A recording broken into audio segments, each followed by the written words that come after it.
syaitan jiwa kita yang senantiasa membisikkan perkara-perkara yang buruk. Bulan adalah bulan kebaikan, hanya saja sebagian bulan itu lebih baik dari bulan yang lainnya. Dapat berbagi petunjuk dengan dia. Asyhadu an la ilaha illallah wa asyhadu anna Muhammadan abduhu wa rasuluh sallallahu alaihi. Tapi subhanallah, ana telepon Naim, tidak diangkat. Coba diangkat tadi ambus, tak ada tengah patokan gitu lah. Tapi tak yang kepingin segera nikah. Tapi harus endik pese. Mafi fulus. Siapa yang mau zuatkan jemaah? Nyewa kuade yang biaya riasnya berempa rias patokannya. Istilah ini istilah yang sangat buruk sekali dan sepertinya salah satu hasil pemikiran iblis. Qudus nafatha fi ru'i. Sesungguhnya Ruhul Qudus, yakni Jibril alaihissalam, itu menghembuskan di hatiku. Pulang besok udah, kata dia. Itu anaknya datang semua ke rumah sakit, tanya, Abah kepingin apa Abah? Abah jitron ya, KST. Sedangkan ya yang kuliah ekonomi selalu diajar menyebabkan orang itu ala an tatlubuhu fi ghairi taatillah. Akhirnya orang ini salah jalan. Gara-gara penyakit itu dia melakukan. Saya beri rezeki ini siapa? Allah Azza wa Jal. Bukan tempat kerja kita. Dan ada banyak semut yang hidup bersama kita. Siapa saya beri rezeki jemaah? Kabilis itu jemaah. Mak ben laku saya acolo. Wa ma min dabbatin fil ardi illa 'ala Allahi rizquha. Semuanya yang jamin itu. Bismillahirrahmanirrahim. Berikan 10 barang haram di pasar patokan sini. Kira-kira dia datang bawa berapa barang yang haram? Apa yang ada di pasar saya haram jemaah? Babi mungkin? Tidak ada. Tak ada babi. Terus darah dede. Lambuk waktu saya mondok itu. Entar ke pasar benda besar. Yang nama nak kena pondok pas aburung. Beda hati jemaah. Beda hati jangan. Sengak itu benih hati itu. Subhanallah. Itu satu. Terus apa lagi jemaah? Khamar mungkin. Ya. Terus apa lagi? Sulit kita cari barang haram. Sulit.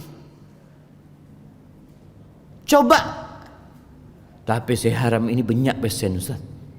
Ingat sabu-sabu. Sabu-sabu ini 1 gram berapa? Lebih larang dari emas kan jemaah. Nah.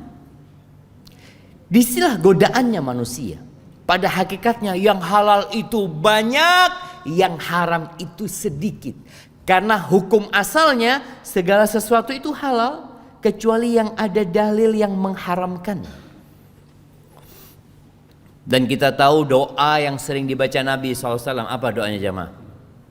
Yang sering dibaca Nabi SAW. Rabbana atina fid dunya hasanah. Islam ini bukan hanya berbicara kebahagiaan di akhirat, berbicara surga nanti, bicara kebahagiaan di dunia juga. Bahkan doanya beliau sebelum minta surga, sebelum minta diselamatkan dari api neraka, Rabbana atina fid dunya hasanah wa fil akhirati hasanah wa qina adzabannar. Kalau kita lihat doa ini mengandung 3 unsur. 2/3 akhirat, 1/3 dunia. Tapi secara realita, apakah 2/3 waktu kita buat akhirat kita, yang 1/3 buat dunia, atau semuanya buat dunia? Mun bede bekto Baru urusan akhirat. Kayak kajian. Insya Allah kalau ada waktu saya mau datang kajian. Bos itu tandi bekto. Boh, fulus Ustaz. Nare fulus. Ya, hibati fillah. Dan bicara rizki pula sebelum kita lahir. Sebelum kita lahir sudah ditentukan sama Allah. Maka bagaimana kita bingung jemaah? Tatkala rizkinya sudah ditentukan. Ketika umur kita 120 hari. Iya, 4 bulan. Allah kirim malaikat untuk menulis. Apa yang ditulis? Rizkinya, ajalnya. Yang ketiga, syaqiyun aw sa'id. Dia termasuk orang yang berbahagia atau orang yang menderita dan sengsara hidupnya. Dulu orang jahiliyah itu kadangkala membunuh anaknya. Karena apa? Karena takut anaknya makan sama orang tuanya. Orang tua kadang-kala mikir, ana Ustaz, ana ini dimakan sendiri aja nggak cukup Ustaz. Berema mun endi anak. Kan orang berpikir berema saya ini akan sipi tak cukup Ustaz. Makanya orang-orang jahiliyah dulu membunuh anaknya. Allah mengatakan wala taqtulu auladakum min imlaq au khasyata imlaq dalam ayat lainnya. Jangan kalian bunuh anak kalian karena kelaparan. Jangan pula karena khawatir kelaparan. Allah mengatakan nahnu narzuquhum wa iyyakum. Ketika bicara khawatir kelaparan, Allah katakan kami yang kasih rizki sama anak-anak kalian. Bukan kalian yang kasih rizki sama anak-anak kalian. Kami, kata Allah Azza wa Jalla. Dan kalian pun makan rizki dari Allah Azza wa Jalla. Maka subhanallah, bicara rizki ini di dalam hadis Nabi SAW mengatakan lau anna ibna Adam haraba min rizki kama yahrubu minal maut la adrakahu rizkuhu kama yudrikuhul maut. Andai kata manusia ini lari dari rizkinya seperti larinya dia dari kematian, kita akan takut bi mati. Kalau ada orang yang lari dari rizkinya sebagaimana lari dari kematian, maka rizkinya akan mendapati dia sebagaimana kematian akan mendapati dia. Subhanallah, orang Islam itu seharusnya hidupnya tenang. Bicara bagaimana cara mencari rizki. Bismillah. Jemaah, ada sebuah kitab kecil ya, karya Syekh Dr. Fadl Ilahi Zahir dengan judul Mafatihur Rizqi fi Dhaw'il Kitab was Sunnah, tentang kunci-kunci rizki dalam bimbingan Al-Quran dan Sunnah.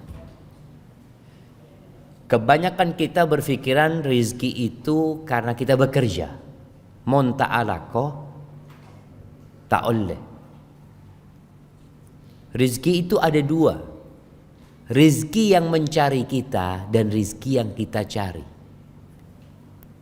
Rizki yang mencari kita contohnya apa? Bahwa saya telepon.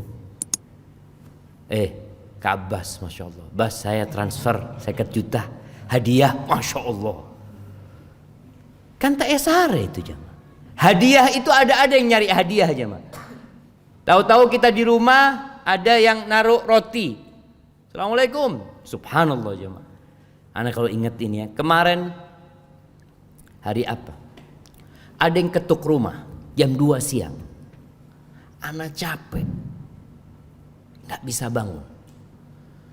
Aduh, nggak tahulah siapalah.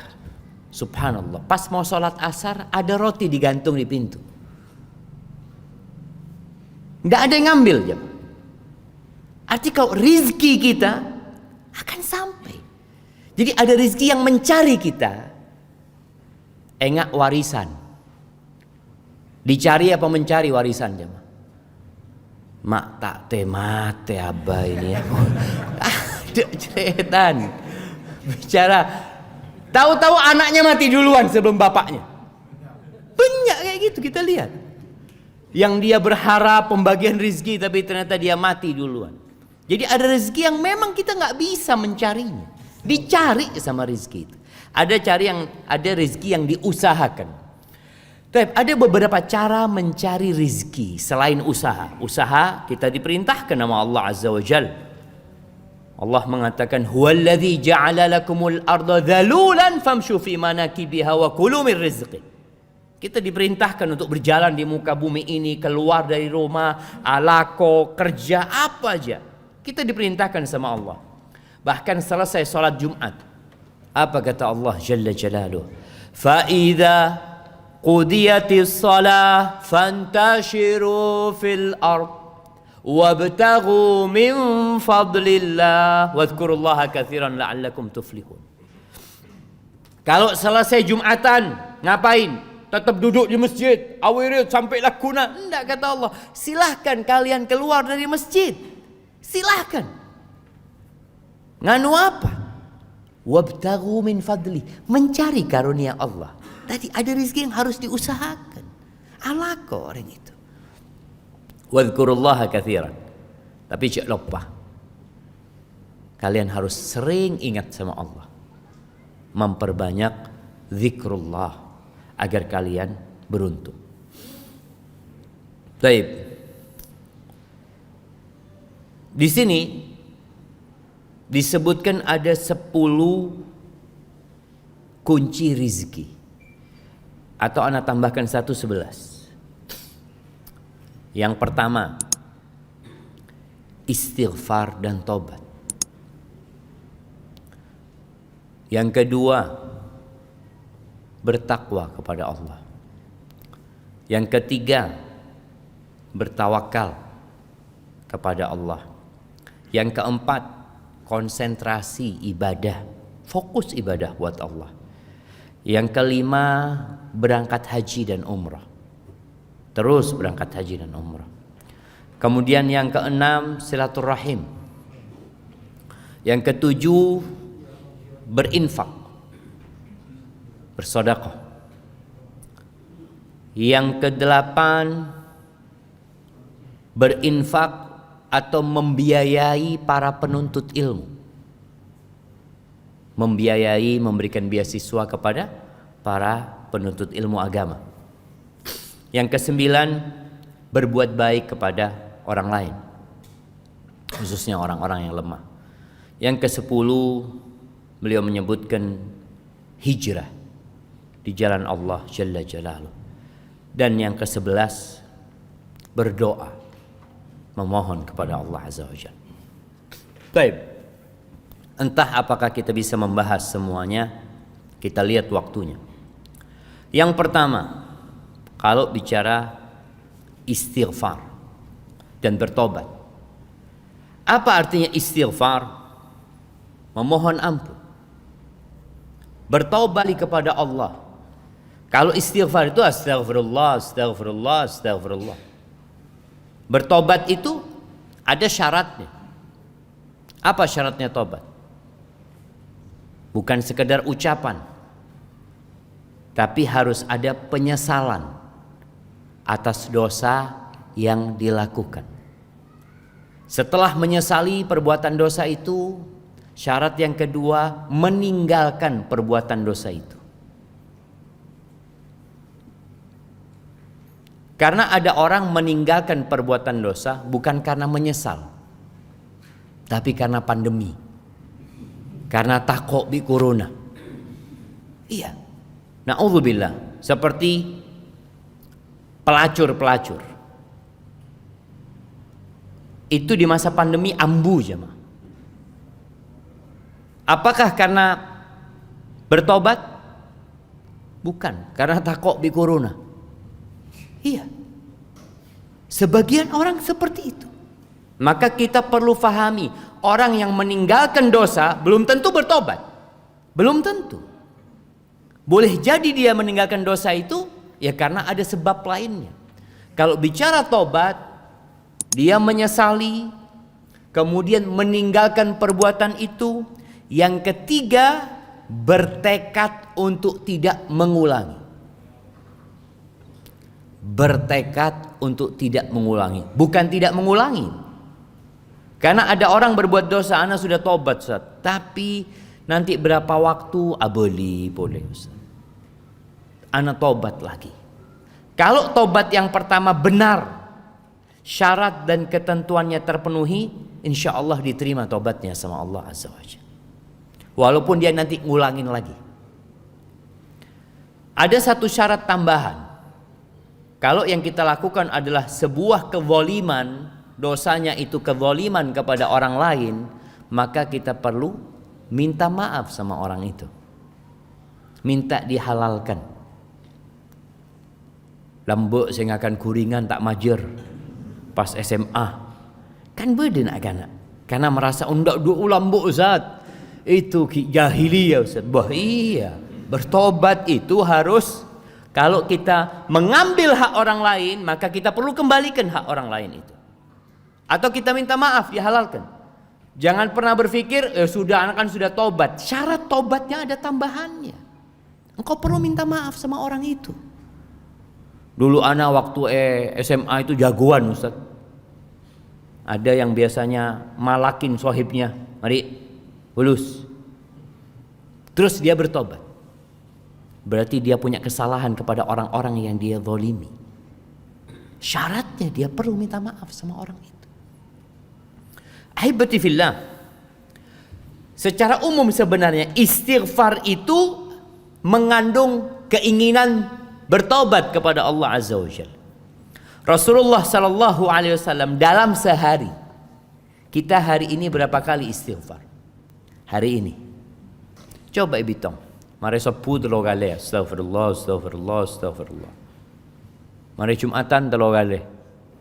Mari Asar 3 kali. Kare Maghrib Isya berarti berapa kali? 15 kali. Dan merasa alhamdulillah anak istighfar.